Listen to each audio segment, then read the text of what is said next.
Hi అండి, welcome to Chinni's kitchen. నేను ఈరోజు సున్నిపిండి ఉండలు చేస్తున్నానండి. అది ఎలా చేయాలనేది చూపిస్తాను.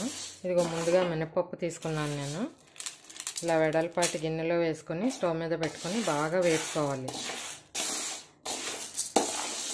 మినపగుళ్ళు ఎర్రగా అయ్యేంత వరకు బాగా వేపుకోవాలి. ఇలా వెడల్పుగా ఉన్న గిన్నెలో అయితే బాగా వేగిపోతాయి, తొందరగా వేగిపోతాయి. ఇలా నేను 2 గ్లాసులు మినపప్పు తీసుకున్నానండి. మినపగుళ్ళు ఇవి బాగా వేగాలి. మీడియం ఫ్లేమ్లో పెట్టుకొని వేపుకోవాలి, లేకపోతే మాడిపోతాయి.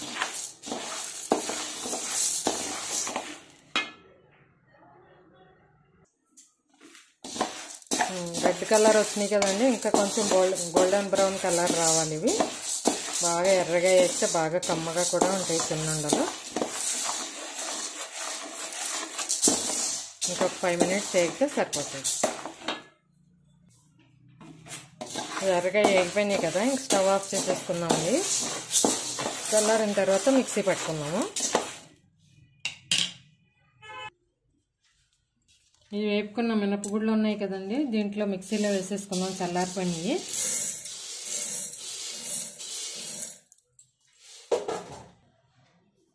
ఇది బాగా మిక్సీ పట్టుకుందామండి. ఇది బాగా మిక్సీ పట్టుకుందాము. మెత్తగా అవ్వాలండి, ఇది బాగా మెత్తగా అవ్వాలి.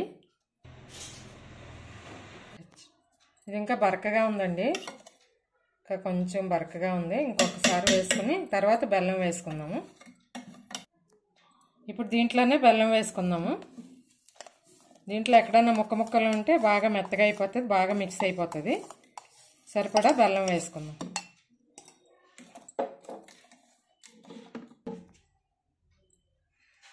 ఇది అయిపోయిందండి, తీసేసుకుందాం ఒక గిన్నెలోకి. ఇలా వేసి పెట్టేసుకున్నాం కదండి.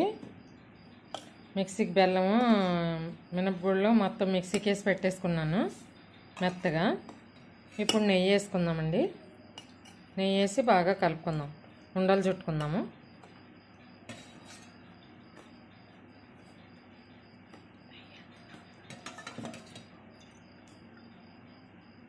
నెయ్యి ఎంత కావాలితే అంత చూసుకుని వేసుకోవాలి.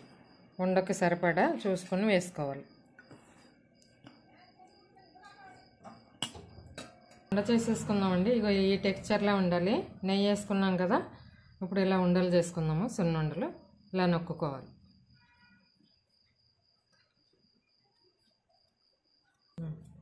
ఇలా ఒక్కొక్కటి చేసి పెట్టేసుకుందామండి. ఉండలు చూసారా, ఇలా ఉంటాయి సున్నుండలు. ఇలా అన్నీ చేసేసుకుందాం. సున్నుండలు రెడీ అయిపోయినాయండి. నా వంట మీకు నచ్చినట్టయితే లైక్ చేయండి, షేర్ చేయండి, సబ్స్క్రైబ్ చేసుకోండి. Thank you for watching.